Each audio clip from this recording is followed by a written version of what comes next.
क्योंकि ये बहुत स्मार्ट लग रहे हैं। So sweet. सच में हाँ जी। कि हम है मालिक तू धरम लगा तेरा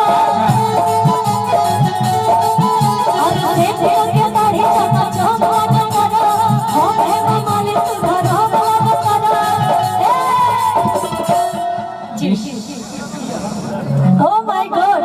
अरे 2 मिनट। Oh my God. अभी ये लाइन परफेक्ट आया है ना। धर्मेंद्र जी इधर खड़े हैं, एक बार धर्मेंद्र जी के लिए तालियां हो जाए। हाँ, तालियां। असली धर्मेंद्र यहाँ पे है ना। कि अरे हम है मालिक तू धरम लगा तेरा। देख के दाढ़ी चमचम लगा तेरा। हम है मालिक तू धरम लगा तेरा। कि तारे के दिल हम दे दे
भैया ये गाना आपके लिए है। जरा 1 मिनट भैया आप आइएगा।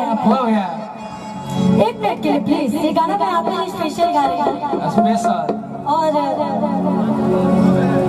कहना कैसे कि अरे गाना बोल के दाई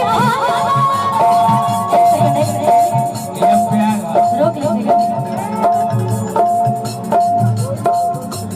रुको मत।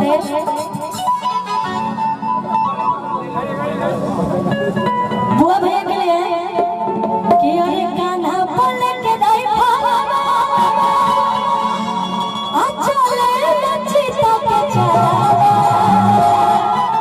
और सच में हमारे बुआ भैया चीता है, कलाकार का है ना।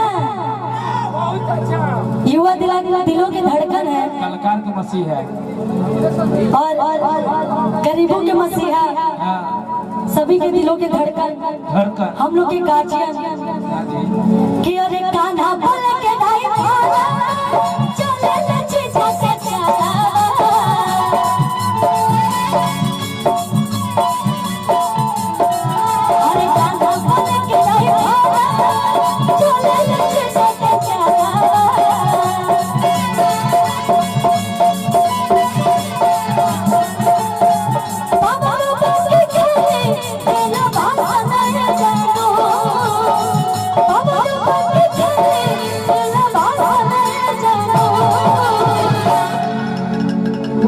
सही नाम नहीं के बाबू, है ना।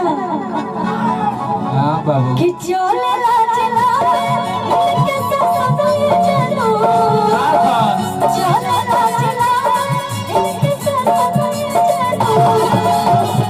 कि नमवा हो गए तो चोरी साथ ले चलो। नमवा हो गए तो चोरी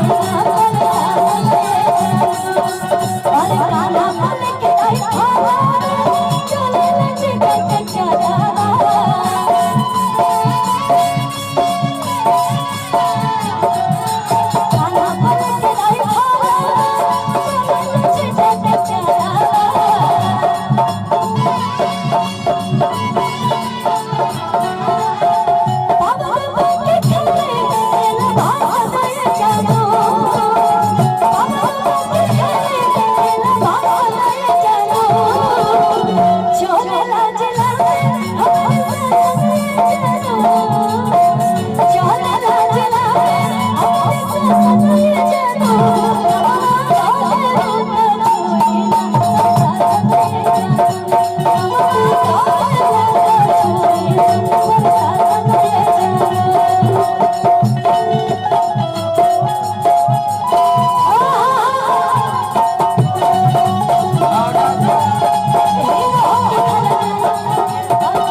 भी आप मैं चाहूँगा मंच पे आ जाइए।